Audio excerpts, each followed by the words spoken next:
not shoot 2 of 17 from 3 and think you're beating Steph and Jimmy Buckets, a.k.a. Playoff Jimmy, Playoff him, Himmy, whatever you want to call him. You can't shoot that bad and compete in the playoffs versus the Warriors. SGA wasn't even that good.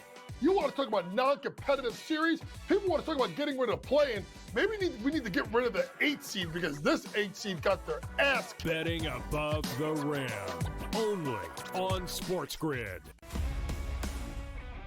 Second game of doubleheader. We don't know exactly who's going to be in the lineup, and maybe you get an extended game number 1, which means tired bullpens and closers used up, which aren't available for game number 2, and maybe finding some extra shots here. But I do think the pitching matchup more susceptible, Tom, to runs here. This is part of what we look at. Like I said, I don't expect both teams to win. So we have a pitcher who may not be sustainable at 28.6, but he's playing well right now. Pro Baseball Today, only on SportsGrid.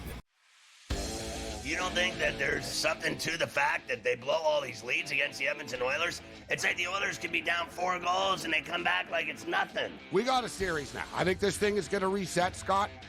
I think home ice advantage is going to hold true in this series. I think I told you that last week. I'm expecting this. I picked the Kings in 7 before the series started, and it's like plus 700. Pharrell Coast to Coast, only on SportsGrid. It's so crazy that you get both ends of that spectrum and the narrative trying to be correct in doing so and to make a statement for engagement. You're wrong, you've been wrong, and deal with the reality of the situation. All of the people that analyze the draft mocked one in the first round, and even could he go to the Giants at number 3 or trade up back in that round. They got Gart, they didn't get Sanders, and the fall was on at that point. The Early Line, only on SportsGrid.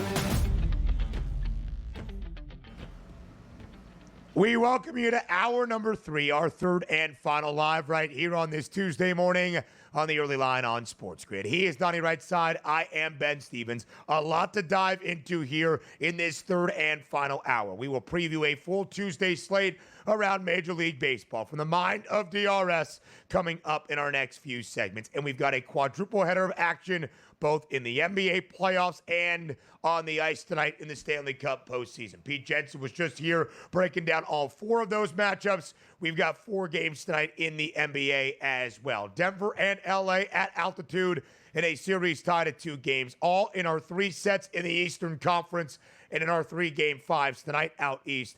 Every spot, the home team is favored to clinch this series in only 5 games. A lot to break down and preview, DRS, in this third and final hour.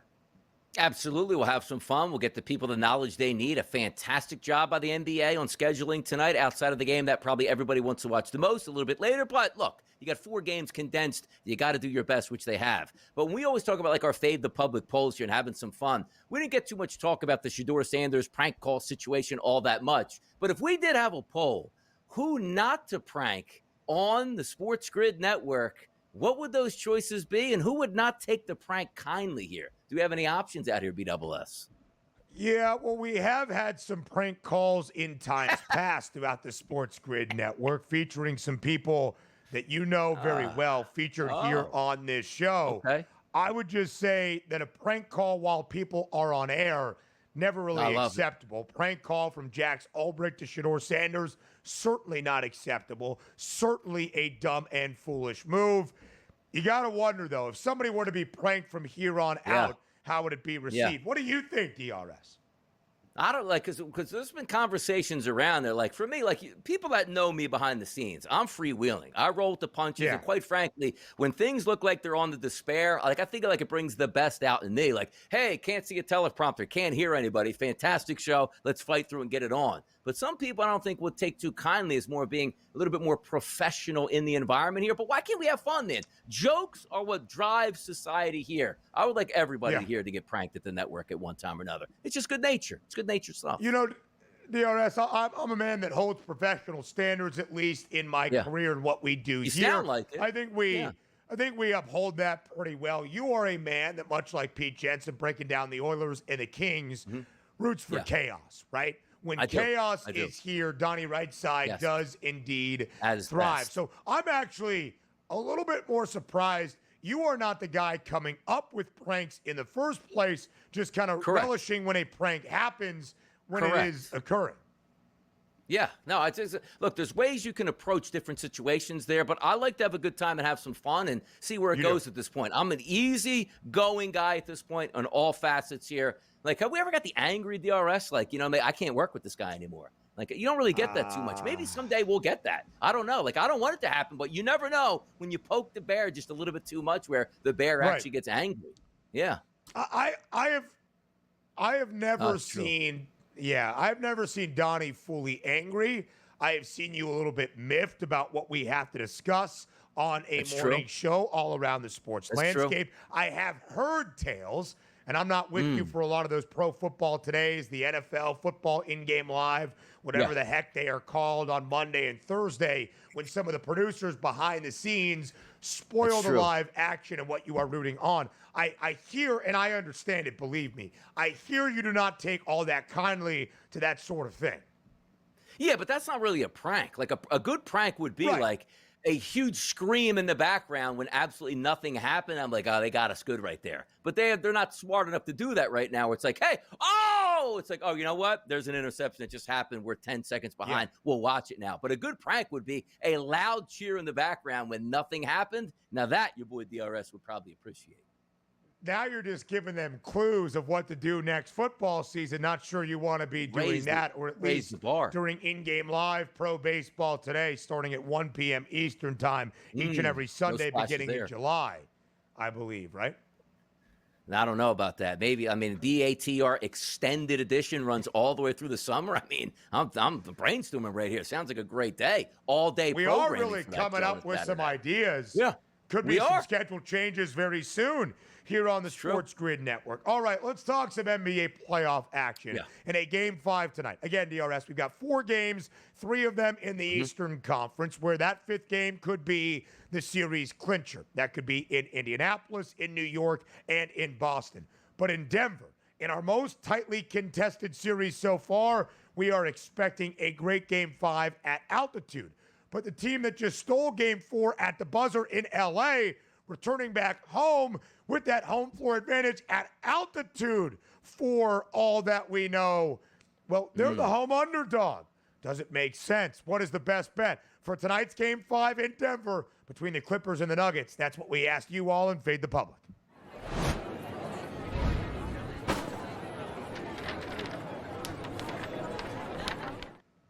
What is the best bet for tonight's Clippers versus Nuggets game? The Clippers a 2-point road favorite at altitude. The Nuggets the slight home dog. The over or the under of that total that stands at 208. Total now slightly on the rise by the hook. 208 and a hook currently live on the FanDuel Sportsbook. Most of the public DRS backing LA.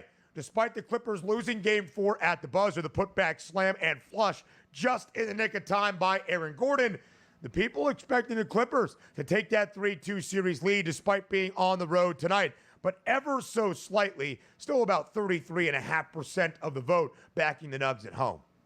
Certainly been a playoff preference here for the public is to back the Clippers, and I don't deny that. Like I told you before, like before the series started, I thought it would be a Clippers series. The Clippers got up 2-1. Like, man, if they just can win one more game in LA, this series is over. But I did tell you also that I thought that the series would go after that 4 games. Game number 3 would go to the Clippers, and it did. And then I wanted the Denver Nuggets in game number 4 because I thought they would push that series and end up winning it, and I wanted that series price. But now we find ourselves again in game number 5. Home underdog. Can they win this game? And I find myself saying, I understand why the public is going 38% to 33%, because the Clippers to me technically are the better team, but also it's not the Clippers in a environment where it's like, okay, neutral court every game and they win it here. You're at elevation again. They pulled off an extremely good victory in that last game where it's like, oh, heartbreak at the end. We got to win game number 5. And I've said this multiple times already. The winner of this game tonight, whoever it may be, is going to win this series. But the price point doesn't reflect that in the overall series prices, where it's like, Even if the Nuggets do win tonight, we're still going to have the Clippers, who we know is going to win game number 6, and then game number 7 back in elevation. I don't buy that. So for me, my vote went to the Nuggets at +2 tonight. Yeah. With the 33%, but also at the same time understanding I still think we're going 7 games. Nuggets win tonight, which means I think they win the series, but I do think the Clippers win game number 6. Then it goes back to elevation in game number 7. It's a great series. It's a lot of fun to watch, but for me, I took the Nuggets +2 tonight on that number as my best bet tonight. DRS, we kind of have talked about the disparity in the odds. Why would Denver, returning home to its home court, needing just to win 2 home games in the final 3 to win this opening round set and advance to the Western Conference semifinals, be even a home dog tonight in Game 5 or a dog in the series outright price? Well, you can kind of make sense of that. The Clippers, even if we disagree, are a slight road favorite tonight and a slight series outright favorite, of course, for this opening round set. But then again, 7 games has the most likely number at -112, and a 7th game in this series would be in Denver. There is a lot to parse through when it comes to that series and that 5th game. Bryan Fonseca joins us later in this 3rd and final hour to break it all down. MLB up next.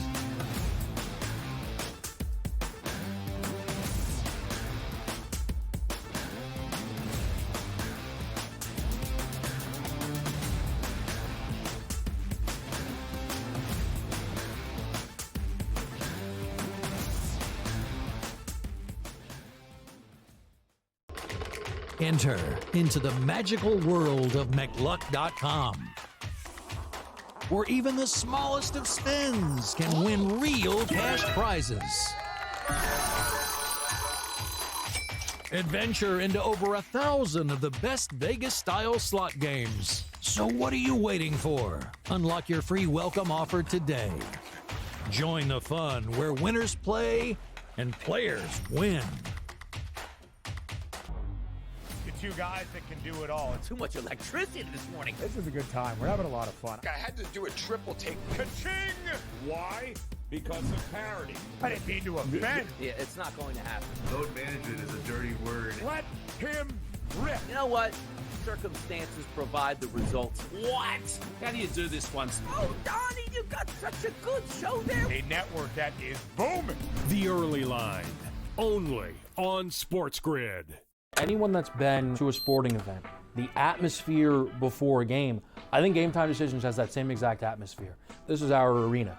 This is what we do. There is going to be an energy to Game Time Decisions that you will feel night in and night out. The excitement you get when you lock your bets in, when you're figuring out what you want to do, we can zone in on the biggest games each night. I want this to be the place that people come to before the games start so they feel as ready as possible to lock in their cards. We are going to hit every single one of those markets that you need to know about. We're going to go through every single thing, and I've got a great team behind me that's going to help me get the job done. There is not going to be a better place, I promise you, than Game Time Decisions to get that new information, react to it, and be able to then bet accordingly. We will have everything at our disposal, and we will use that to our advantage.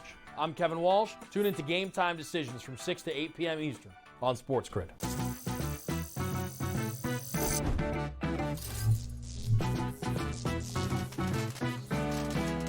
Did you know sportsbooks tend to draw up tighter bet lines for events that get even more bettors, like championship games or major matchups? My tip? Try betting on less popular sports. You might have a better shot at beating those odds. Now, go get lucky. See you in Las Vegas. Let's get lucky.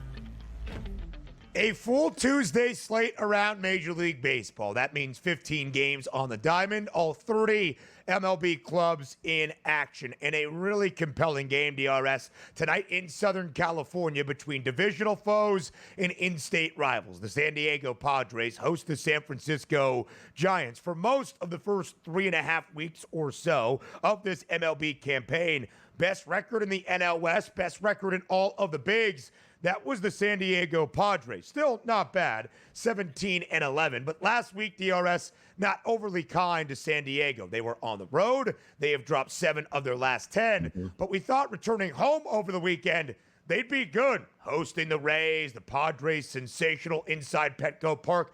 They were swept by Tampa. San Diego remains in San Diego. In the top team now in the NL West, the San Francisco Giants, 19-10, looking to join the New York Mets in the 20-win club today against Nick Pivetta and the Padres. But Pivetta and the Padres not booked as the home favorite. It's Logan Webb and the Giants on the road as an ever so slight favorite as well.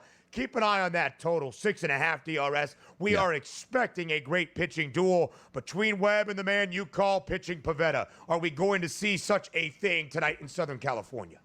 I mean, why not? You take a look at the FanDuel Sportsbook. You open this price point around that minus 124 number. It's dipped a little bit live now to minus 120. Other outlets as high as minus 130. But you take a look at that total, which opened up at 6.5, which is extremely low, and still sitting at 6.5 across the market. Now, when you take a look at the two pitchers on the mound, here's the reason why. It's a great pitcher's ballpark, yes. But Logan Webb on the card today, number 1 overall in xFIP at a 2.12, coupled with an ERA of 1.98. And you take a look and say, Donnie, you've really preached how good Nick Pivetta has been. He's been great. 30 innings pitched so far this season. How about a 1.20 ERA backed up with a 3.39 xFIP number? So prices on the total make sense, but it is low. 3 for one side, you automatically get that. You had an extra innings at 2-2, you probably get it as well. So sometimes when you're factoring in that, if you're contrarian, you would just go to the over. Oh, 2 good pitchers. Eventually it's going to line up and maybe 1 or 2 gets knocked around a little bit, which is okay, the way to handicap it. But for me, if I'm looking at an under in this game, Ben, probably not coming from the long distance, which means, yes, Logan Webb can go 8 innings. Pivetta can go 7 innings. It could be 1-0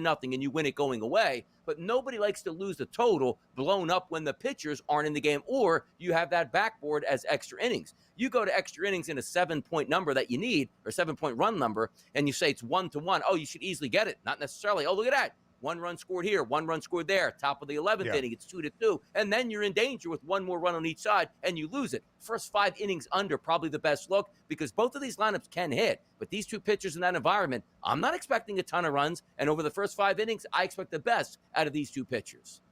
DRS, we talked about the San Diego Padres just a couple of weeks ago in that historic start at home against the Chicago Cubs. 11 straight home victories, lost their first game, bounced back with a win. 12-1 at home, 15-4 overall before they started on a road stand.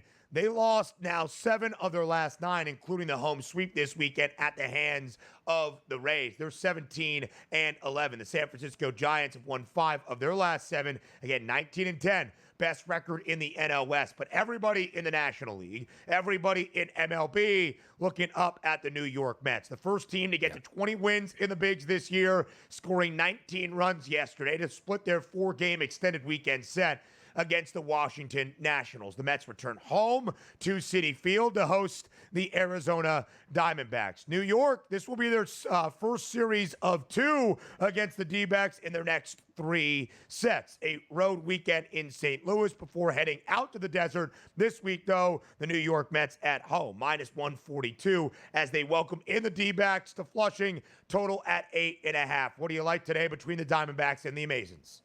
Yeah, you probably would figure that New York should be the favorite here, but take a look at the pitching matchup here as we go, because Eduardo Rodriguez for Arizona will be on the mound. 28 2/3 innings pitched this season, Ben. The ERA a little bit high, 4.40, but the analytical numbers, like the expected ERA, 2.86. The xFIP number, elite at 2.84, which means he's getting just a little bit unlucky. You look at that lineup today as it probably will present itself, going up against left-handed pitching this year, hasn't been all that great. Lindor has struggled. You know, Juan Soto does have a high weighted on base percentage, but not a lot of ISO power numbers. Alonso, Nimmo, and Acuna here in the lineup have higher ISO power numbers. Everybody else a little bit less. So maybe the better pitcher on the mound could be for Arizona. Even though you said like David Peterson has been great this season. You look at the ISO power number against 103, weighted on base percentage, average at 322. Lefty on lefty, he's been tremendous here. Righties hasn't given up a lot of power, but a little bit slightly high weighted on base percentage, but look at his season so far. 27 1/3 innings pitched, a 3.29 ERA, coupled with a 2.88 xFIP number.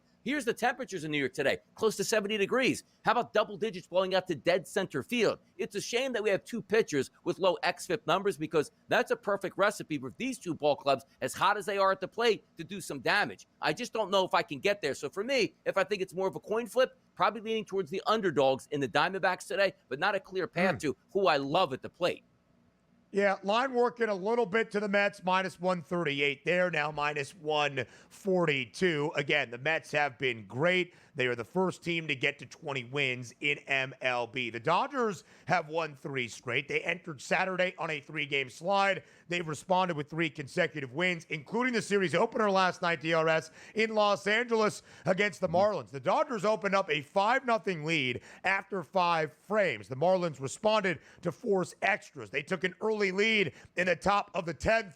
It was a Tommy Edman 2 RBI single that scored both Andy Pages and Michael Conforto. The Dodgers walking it off in 10 innings, 7-6 over the Fish. Nearly a $2 favorite at home today against Sandy Alcantara and Miami. Will the Dodgers make good on that hefty price? No starter listed, though, DRS, on FanDuel.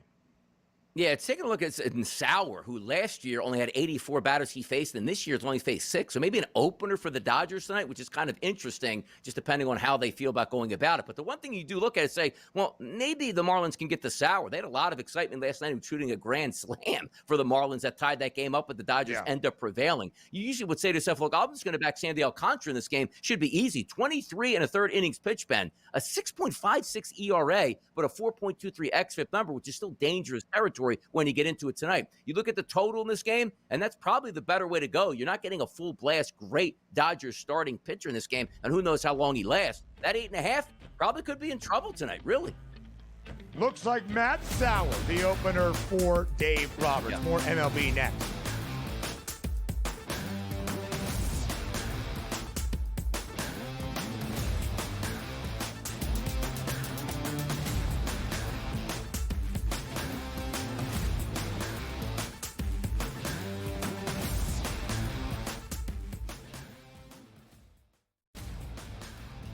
Is so crazy that you get both ends of that spectrum, and the narrative trying to be correct in doing so and to make a statement for engagement. You're wrong, you've been wrong, and deal with the reality of the situation. All of the people that analyze the draft mock one in the first round, and even could he go to the Giants at number 3 or trade up back in that round. They got Dart, they didn't get Sanders, and the fall was on at that point. The early line, only on SportsGrid. We're going to get a bunch of upsets. We're going to get a lot of craziness. Didn't happen as well. I mean, over the last calendar year, Sam, I don't ever recall 6 or 8 months of time in sports where the books lost, but here we are. They estimate FanDuel and DraftKings lost $185 million combined for March Madness. So estimating not just that they didn't have a profitable March Madness, but it was a huge loss for them as well. Newswire, only on SportsGrid. Second game of doubleheader. We don't know exactly who's going to be in the lineup, and maybe you get an extended game number 1, which means tired bullpens and closers used up, which aren't available for game number 2, and maybe finding some extra shots here. But I do think the pitching matchup more susceptible, Tom, to runs here. This is part of what we look at. Like I said, I don't expect both teams to win. So we have a pitcher who may not be sustainable at 28.6, but he's playing well right now. Pro Baseball Today, only on SportsGrid. You don't think that there's something to the fact that they blow all these leads against the Edmonton Oilers? It's like the Oilers could be down 4 goals and they come back like it's nothing. We got a series now. I think this thing is going to reset, Scott. I think home ice advantage is going to hold true in this series. I think I told you that last week. I'm expecting this. I picked the Kings in 7 before the series started, and it's like plus 700. Pharrell Coast to Coast, only on SportsGrid.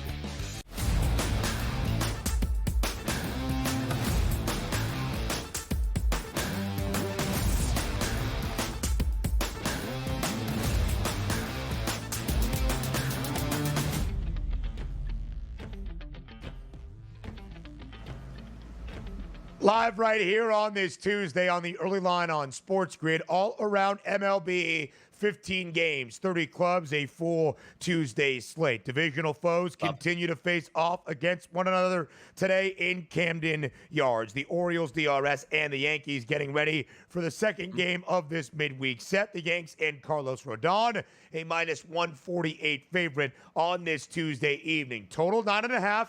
Again, some pretty nice weather here on the East Coast early in the week. Baltimore winning yesterday 4-3 in the opening game of this set. Can the Yankees respond to even things up after 2 games in Baltimore?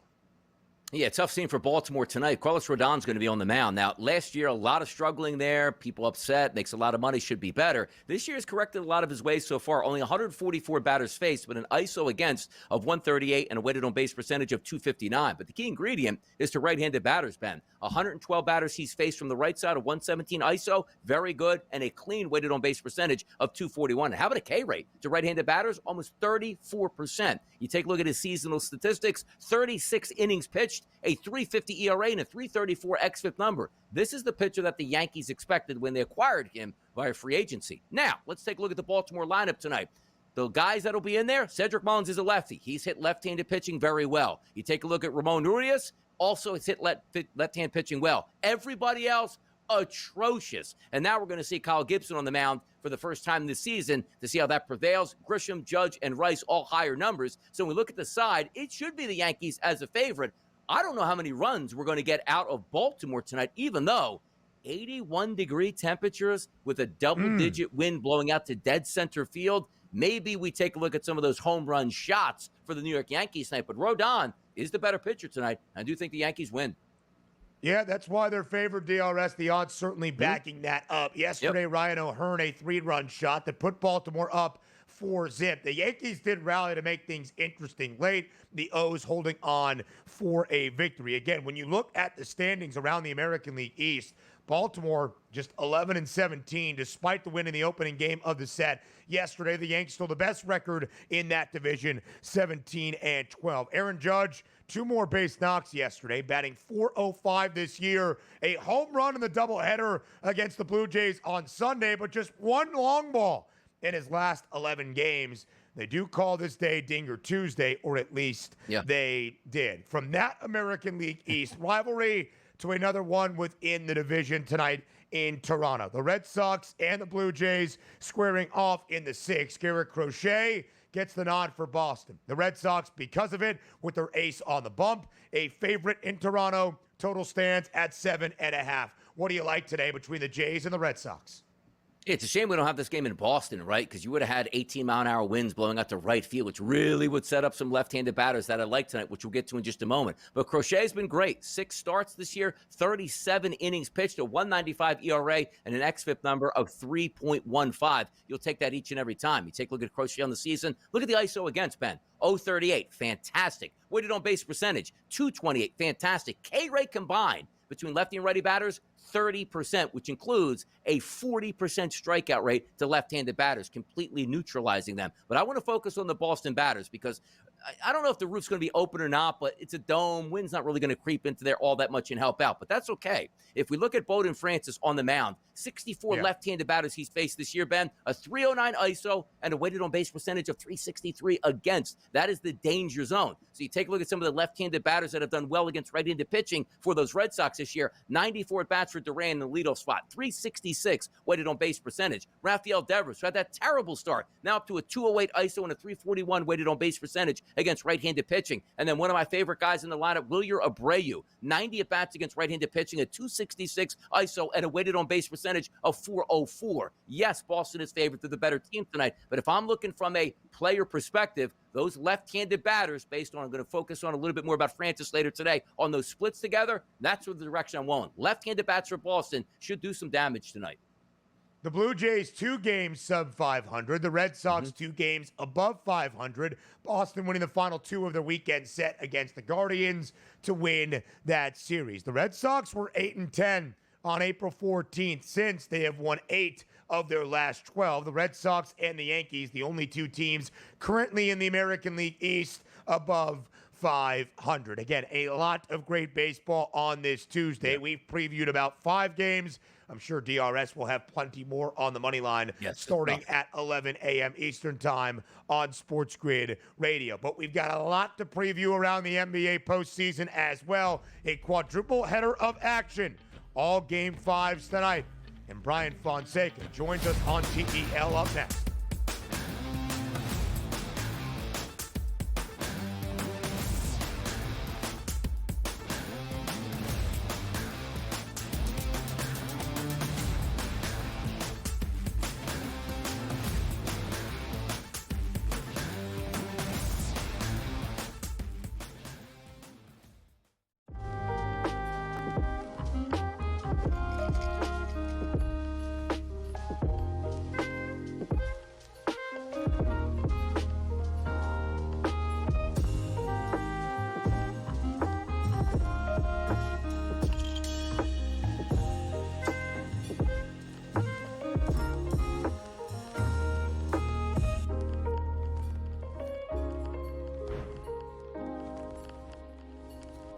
Anyone that's been to a sporting event, the atmosphere before a game, I think Game Time Decisions has that same exact atmosphere.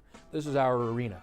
This is what we do. There is going to be an energy to Game Time Decisions that you will feel night in and night out. The excitement you get when you lock your bets in, when you're figuring out what you want to do, we can zone in on the biggest games each night. I want this to be the place that people come to before the games start so they feel as ready as possible to lock in their cards. We are going to hit every single one of those markets that you need to know about. We're gonna go through every single thing, and I've got a great team behind me that's gonna help me get the job done. There is not gonna be a better place, I promise you, than Game Time Decisions to get that new information, react to it, and be able to then bet accordingly. We will have everything at our disposal, and we will use that to our advantage. I'm Kevin Walsh. Tune into Game Time Decisions from 6 to 8 p.m. Eastern on SportsGrid.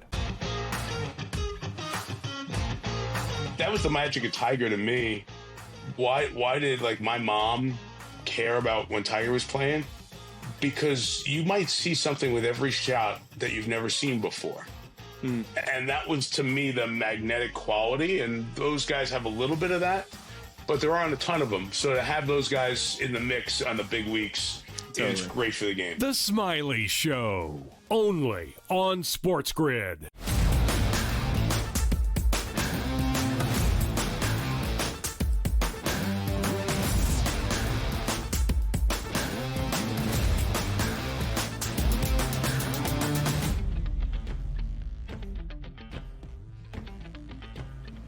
A full NBA playoff recap and preview all around the association with Bryan Fonseca, live right here on this Tuesday morning on the early line on SportsGrid. We will hit on each and everything we have seen, both from Monday night, what it means for Tuesday, 4 games, a quadruple header of Game 5 action on this Tuesday night in the NBA playoffs. Fonseca, we appreciate the time as always.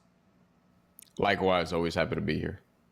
We are very glad to have you here. We start with a look at the Western Conference because in the Eastern Conference, things are a little bit more lopsided, including 3 potential series clinchers tonight in Game 5s. Let's start last night, though, in Golden State. The Warriors take a commanding 3-1 series lead in San Francisco over the Houston Rockets. Jimmy Butler returns. He scores 27, a team high. Golden State holds off Houston down the stretch, 109-106. The Rockets do cover, Fonseca, but I'm not sure there's a lot of confidence left in Houston despite being the 2 seed out west. What did you make of Jimmy Butler's and the Dubs' performance last night? What do you think it means for the remainder of this opening round series? Yeah, I think Houston kind of blew it. You had multiple opportunities to make this a little bit more interesting and not put yourself in a position where you're down 3-1 heading into Game 5. Game 3, you get one without Jimmy Butler, and now you can't win that one, so you absolutely have to win Game 4 because the Warriors aren't giving up a 3-1 lead to a team who can't really score in the half court, to a team who's going to struggle late in games, to a team who's been in the playoffs as a group for the first time in their career, and to a team who honestly, they are the 2nd seed, but I don't think that they're the 2nd best team in the Western Conference. So I think Houston kind of blew it. And with Golden State, I mean, with Jimmy Butler, they're not really a 7 seed. They're probably like a 4 seed or something along those lines. Like they're a much better team. They're a legitimate contender. I don't think Golden State's going to end this in 5 necessarily, but I think if this gets back to Golden State, it's over. I don't think we're getting a game 7. Yeah, something to watch you're looking forward to. Maybe just not the Rockets' time just yet. Good regular season, but you go up against a team that's been known to win NBA championships. Some things certainly don't go in your favor. Let's take a look at maybe the most competitive series so far, and it is in the Western Conference tonight. 10 o'clock start. That's the Clippers and the Nuggets. This line opened up at the FanDuel Sportsbook here, Brian, at -1. Is now at -2 on the live numbers. The total opened up at 208.5, still sitting at 208.5. I've been fascinated with the series. Starting off with me, I thought the Clippers would win the series, but now I see it with 3 games left. There's some wild price points here if you take the Denver Nuggets, as the Clippers are still the team to beat based on the odds market. What are you going to get out of this game, and how close do you think it will be? Yeah, I'm staying away from all of this. I will watch it. I will consume it. I think it'll be maybe the best game we get today, but I am staying away from a betting standpoint. I mean, I'll look in the prop market. Like I did stare at Norman Powell threes for a little bit because it does feel like, feel like he's able to just get that, get those corner threes in particular. But when Denver's defense breaks down, Norman Powell tends to be open, tends to find different ways to be open. And I think he's one of the sneaky, just underrated players in this series who's finding his spots. I think Jamal Murray, while he's getting his points, he could play better and he could score a little bit more efficiently, obviously. But I don't think he's playing poorly. And I do think, because we've seen it in every single series he's played in basically in his career, he's a playoff riser. I think we're getting a Jamal Murray game at some point. Is it tonight? Maybe. But we haven't had that Jamal Murray game yet. We haven't even had like the super sensational Nikola Jokic game yet. Like he's had great games because he's Nikola Jokic, but we haven't had like the out of body 45, 18, and 11 or something along those lines, or like he gets 18 in the fourth quarter, whatever it is. Like we haven't had like something crazy like that yet. And I still am skeptical that the Clippers are going to continue to outplay Denver, because I think they have through 4 games. I think the Clippers have looked like the better team, but when is James Harden going to revert back to who he's been? And is Kawhi Leonard going to remain healthy throughout this series? Like I have multiple questions here in that regard, but I think, man, like there's a lot to potentially like just look at here prop wise, but Norman Powell threes is an interesting one to me. I haven't played it. I haven't played anything from this game. That's probably the first place I'm going to look, though. I just need to do a little bit more of a deep dive on it. Yeah, 13 points for Jamal Murray in game number 4. It was the only game he had not scored at least 21 so far in this opening round. Set points prop tonight, 20.5. Fonseca, it's a really interesting point, and we really can't fault you for not having a strong feel from the odds perspective, because Donnie and I have been examining the numbers throughout the entirety of this tightly contested series, but also entering game 5. The Nuggets return home at altitude, home floor advantage, and yet a home underdog. The Clippers, a slight favorite for game 5 tonight, despite not having home court advantage, are a slight series outright favorite as well at -164. But Fonseca, as we've noted, Denver just needs 2 home wins. They win this series. And the odds makers have added one additional wrinkle. They expect this series to go the distance. The most likely duration is 7 games with a minus money price. Game 7 would be in Denver. So knowing all of that and you having a tough time truly finding a discernible edge in who should have the advantage, do you agree with the fact that Clippers are even the series outright favorites to win this opening round series over Denver? Only from the standpoint that they've looked better so far. I mean, how could you not? But at the same time, do you really want to bet against Nikola Jokic in this, what is now a 3-game series where he has 2 home games potentially? Like, I don't know if you want to do that. And then again, like Jamal Murray, I think he's going to have a game here because he always does. Like even last year where he didn't look great against the Lakers, he still had, I think it was the Lakers series, but he still had like a 30-plus point outing in that series or what have you. Like and obviously clutch shots. So that's another thing here is like fourth quarter offense wise. Like I know the Clippers came back last game. Denver was still able to finish it off, although it was like one of the most insane buzzer beaters I've ever seen that Aaron Gordon had. The dunk, the presence of mind to do that. Like that's like the ultimate role player play. Like that's what a glue guy is supposed to do right there.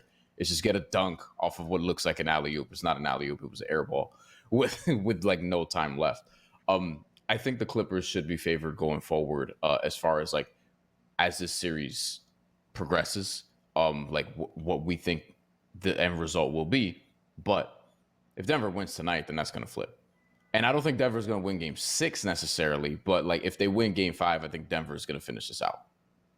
Yeah, I'm with you, Brian, on that, too. I do think Denver wins tonight, but I do think the Clippers win Game 6, and it's all on the table for game number 7 in elevation with Nikola Jokic as maybe the best player in the world. Should be fun to watch if we get there. But if we resize up the NBA Western Conference market right now, one team has moved on. That's the Oklahoma City Thunder, Brian. They're a minus 180 price to win the West, followed by the Warriors, Timberwolves, Clippers, Lakers, Nuggets, and Rockets. Of those price points that we see on the screen, any bites from you or any teams that you're really intrigued with those price points? Not really. Oklahoma City looks great. And yeah, honestly, Oklahoma City looks great. And like, I like Denver. I don't think even at 2,400, I don't think they're going to go on a run here. I'm not sure how well they're going to match up with Oklahoma City if they even get to that point. The Lakers are in too deep of a hole, and I didn't like their defense anyway. The Clippers, I have concerns about Kawhi Leonard finishing any game, not to mention any series. The Timberwolves, I feel like they're playing above their heads right now. I think defensively, like they have what it takes to really go deep into the playoffs. But is Jaden McDaniels going to continue to average like roughly 20 points a game? Is Naz Reid going to continue to be hyper efficient? Maybe, but they're also playing a Lakers defense that I think is one of the weaker defenses of the good teams, like the good teams in the playoffs right now. The Warriors, do they quite have enough? I worry that like it becomes Steph and Jimmy, and then you need somebody else to step up, and that's somebody else. Like it becomes really tough. Maybe it'll look better against Houston, who has a really good defense. Like maybe it'll look better going forward, but the problem is they would play Minnesota right after this, whose defense is also really good. And with the Thunder, I mean, not that I play it at minus 180. I don't feel the need to do that necessarily. Just play them to win the finals if that's going to be the case. But I think like they're far and away looking like the best team. That's not to say they won't be challenged in round 2, though, because I think they will be. Yeah, it could be a 6-game series. Yeah. We'll see exactly. But there is a strong reason why Oklahoma City has such a strong price. You try to make arguments for teams to compete with the Thunder. It's hard to do. To the Eastern Conference in our 3 games out east tonight. Up next.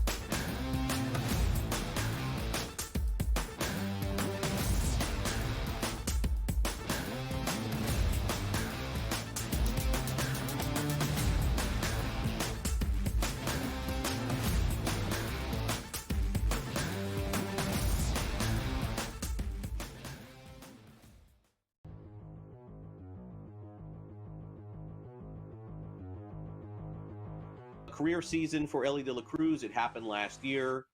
One of the most popular players in baseball as well. And a lot of guys are stealing bases again, and some of them seem like they may be able to steal more bases than Elly De La Cruz on the Cincinnati Reds. So I will ask you this question, Tom. Buy or sell? De La Cruz will lead the league in steals this season. Sell. I sell on this. I'm not going to say it's already because he's just a handful behind, but there's another Cruz that could easily lead the league in steals, and that's O'Neal Cruz. But like you said, there are a lot of players stealing. Pete Crow Armstrong, I think, is always a viable option. Victor Scott, we know it can be very good. I think that's where we'll see things end up. The fact that he did so last year and he was the odds-on favorite to lead the league in steals this year, I just don't see it repeating. And frankly, there's going to be a point where maybe the Reds need to protect him. Like, they need him to be healthy. You don't want him potentially risk himself on any further injury if they're going to make a push for the playoffs. Yeah, I mean, I think he'll catch fire. I'm going to buy this. And the Reds went for about a week and a half without basically scoring a run. I do think as the weather heats up, he will get on base more. It has been, as I've said, a wintry April in a lot of different locations. And I can't quite figure out why the Reds, especially at home, are not hitting like they have in the past. And I'm just going to put it down as weather and nothing else. So I'm going to say De La Cruz at the end of the year does it. The competition, and Tom brought up a great point. O'Neal Cruz certainly off to a great start too, but I'm going to end up buying this, and I think 85 steals again for Elly De La Cruz, somewhere along those lines. Yeah, why not? Fantasy Sports Today. Weekends starting at 8 a.m. Only on SportsGrid.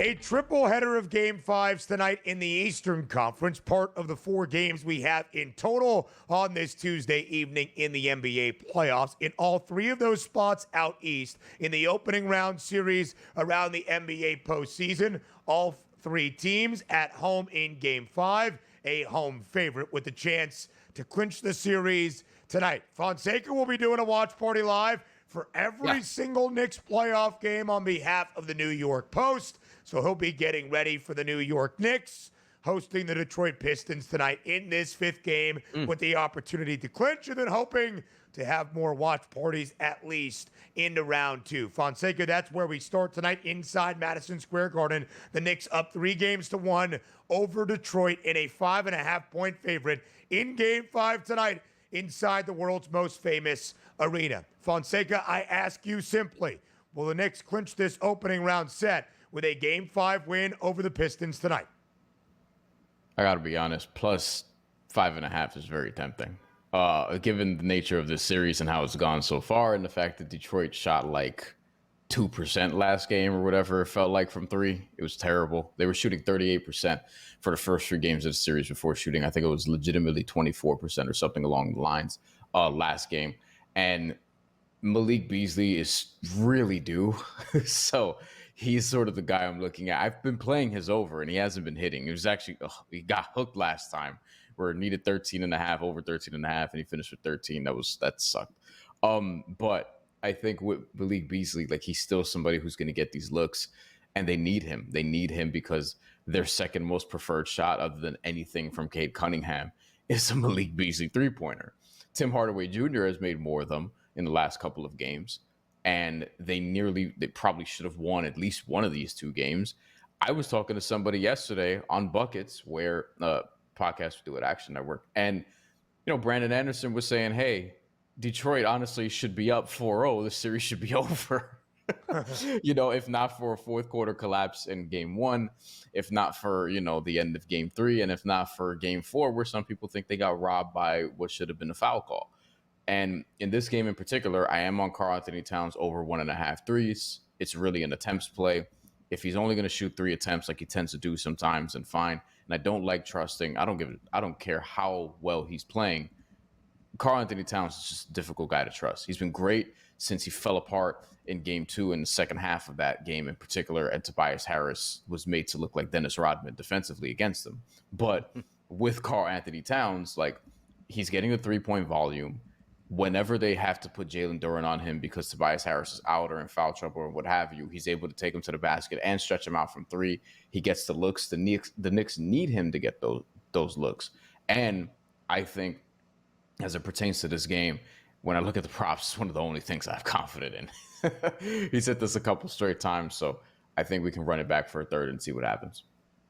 See what happens, too, in the Garden tonight. Why? Because that is a closeout situation. We head over to Indianapolis. Another closeout situation tonight, Brian. That's the Bucks and the Pacers here. 6 o'clock start. This line opened up at 7 at the FanDuel Sportsbook. Now up to 8 here on the live number. 222.5 is the live price here on the total. Do we see a closeout situation? That Damian Lillard injury, too much to overcome now for Giannis and the crew? I'm on Pacers minus 7.5. I think this is one. I've described it as like, it's a fight where somebody has somebody else on the ropes. This is boxing, not MMA.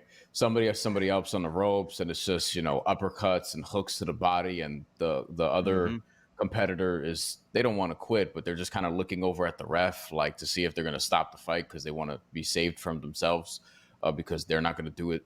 I think Milwaukee's ready to go, and they're ready to get TKO'd here. Indiana, now without Damian Lillard as well, although he wasn't necessarily helping a ton, but I said it before the series. I said, is Indiana going to be too much, or is it going to be Giannis versus everybody?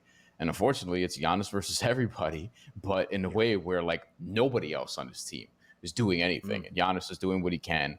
The Kyle Kuzma trade is a bust, which is unfortunate because he was playing really, really well last season, not this season. This season was not the season to trade for him. Should have did this a year ago because he was actually quite good for the Wizards previously, not this season. And he's been a zero, essentially. The Milwaukee Bucks they're done.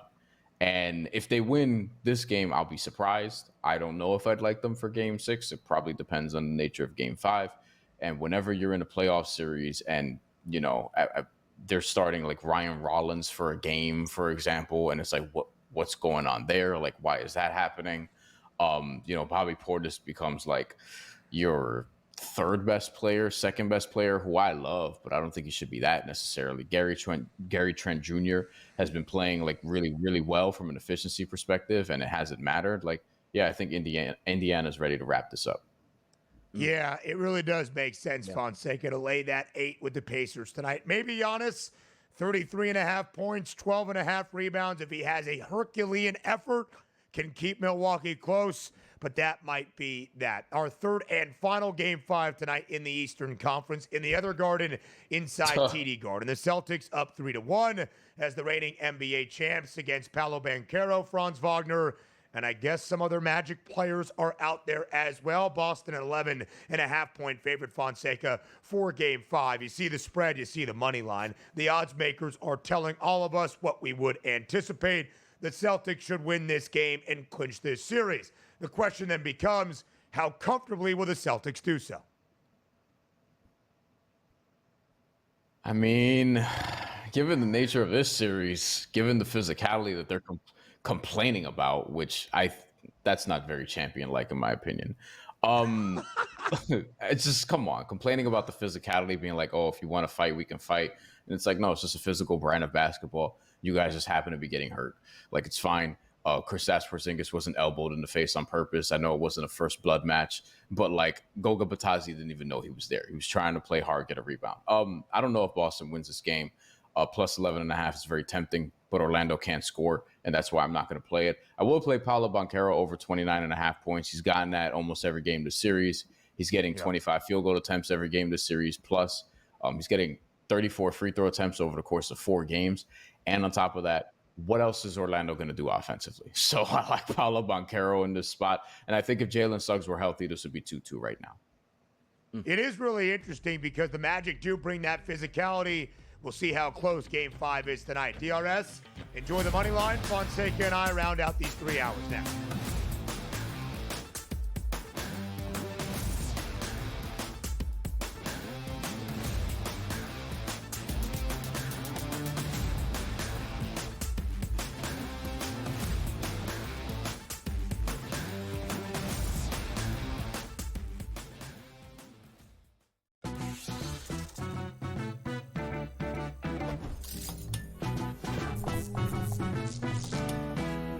Vegas knows how to show love to our everyday heroes. So if you're a first responder, you are in for some perks. Lots of hotels and casino offer big discounts to any first responders who can show valid work or volunteer ID. So treat yourself to a discounted stay. You deserve it. See you in Las Vegas. Let's get lucky. Second game of doubleheader. We don't know exactly who's going to be in the lineup, and maybe you get an extended game number 1, which means tired bullpens and closers used up, which aren't available for game number 2, and maybe finding some extra shots here. But I do think the pitching matchup more susceptible, Tom, to runs here. This is part of what we look at. Like I said, I don't expect both teams to win. So we have a pitcher who may not be sustainable at 28.6, but he's playing well right now. Pro Baseball Today, only on SportsGrid. If you're going to trade Durant, right, it means things are getting weird anyway. Teams are going to, before they go for Durant, they're going to go for Devin Booker. That's just the reality of it.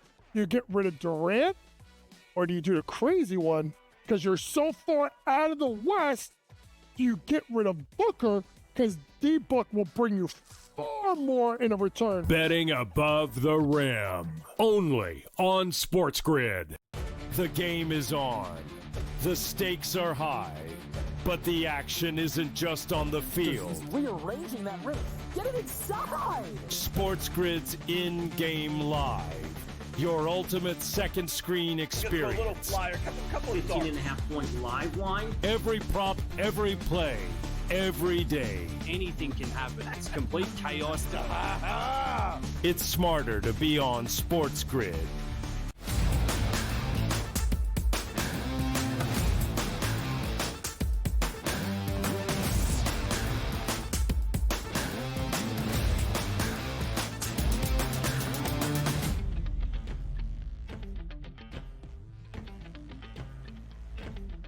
A quadruple header, that's 4 games. In the NBA playoffs tonight on this Tuesday, 3 series clinching spots, all in the Eastern Conference. For the Pacers in Indy, for the Knicks inside MSG, and for the reigning champs, the Celtics, inside TD Garden. Bryan Fonseca here for a third consecutive segment to round out our 3 hours on this Tuesday morning on TEL. Fonseca, as we pay things forward, there's a chance that we have 5 teams already on to round number 2 in the NBA playoffs by the end of tonight. That's what the odds makers expect. The Thunder already swept the Grizzlies out west. Last night, the Cavaliers by 55, sweeping Miami in game number 4 in South Beach. So we update those NBA championship odds. And despite what we have seen so far in the postseason, really, Fonseca, for the last 3 months or so of this NBA campaign, there's been a consistent theme. A tier of 3, 2 teams out east, 1 team from the Western Conference, and then everybody else. The Oklahoma City Thunder, a minus 180 favorite to win the Western Conference, are a plus 150 favorite to win the NBA championship. Now a $0.50 in front of the Celtics. In the Cavaliers, the 1 seed out east, the only team in 3 digits, but with a 5-1 price or shorter. Let me ask you the question first, Fonseca, this way. Will our NBA champion this year come from those 3 teams with a 5-1 price or better? Thunder, Celtics, or Cavs? Now, it's hard to say no, and I think Cleveland is the one that I'm intrigued by the most, because if you're giving me plus 490 on a team that right now, so if I'm looking ahead, one, Cleveland has already taken care of business. Shout out to both 1 seeds, honestly, for not messing around a ton and just really putting away the Memphis Grizzlies and the Miami Heat. The Memphis Grizzlies obviously better, but Cleveland took care of business regardless. And without Darius Garland. But he's going to be back. It feels like if Cleveland was in a more dire situation, Darius Garland just might be playing, but they didn't need him to close us out. And then when you look at just the rest of the Eastern Conference, we know how the Knicks match up against them, and the Knicks probably aren't going to get there anyway because of Boston. And with Boston in particular, they have, like, Jaylen Brown's had some knee issues that are worth monitoring. Jason Tatum's had the wrist, and Kristaps Porzingis is Kristaps Porzingis. He can get hurt at any time, unfortunately, and that's just part of the KP experience. So as it pertains to Cleveland, I think, one, Cleveland has matched up well with Boston during the regular season. Not that that always matters as it pertains to the playoffs, but it's not nothing. And Boston may not be as healthy, assuming Darius Garland is back and ready to go. Cleveland is also deeper. I think Cleveland could absolutely win that series. They're going to have home court. I think home court is going to matter more for them than it is for Boston, because Boston has won a ton of playoff road games, has a lot of playoff road experience. Cleveland hasn't, but I think Cleveland's legit. I've been saying it all year. I took them over and the win total. I took alts. I thought that they could be a 60-win team, and they were better than that. I think they're legitimate, and I think they can beat Boston. And if I think they can beat Boston, that means I think they can get to the finals, and that means I think they could win the championship. So I think they're worth a shot at plus 490. It's a great point, Fonseca, because where the Cavaliers are positioned right now in the odds board, but what we have seen with them in actual basketball games, they are the position of value because of how short the numbers are and really have been the entirety of this season around OKC and Boston. You made the point earlier, it's really tough to kind of find some of that value out west because everything runs through Oklahoma City. Even the 2 teams right now up 3-1 on the other side of the Western Conference bracket, that being Golden State and Minnesota, trying to stack up there. Let me just ask you this quickly. So you expect it to be the Cavaliers and the Celtics, and you think Cleveland can win that Eastern Conference Finals matchup. How much of a test will more than likely the Knicks and the Pacers provide for more than likely the Celtics and the Cavs? Ooh, I think the Knicks, I don't know. They haven't looked awesome in this Pistons series. I give them credit for closing out games, but this is a series that, I mean, and look, they could have the game 5 where it's like, oh, finally they actually blow this team out. But they have not matched up well with Boston for multiple seasons at this point. And this time around, even if Boston's a little bit injured, I still think Boston could win that series in 5 games. I think maybe the Knicks push it to 6, but that's just one that's been a pain for the Knicks all season long. And Boston generates threes like nobody's business, and the Knicks have a tough time defending 3-point range. Now with Indy, I think they make that series with Cleveland pretty interesting because I think Indy could actually push that to 6 or 7. And you could even get me to be like, hey, Indy plus 6,000 to win the title? Like, that's not absolutely absurd to me. I don't think they're beating Cleveland, but I think they could push them really well. Fonseca, thank you. The early line returns tomorrow, 8 a.m. Eastern.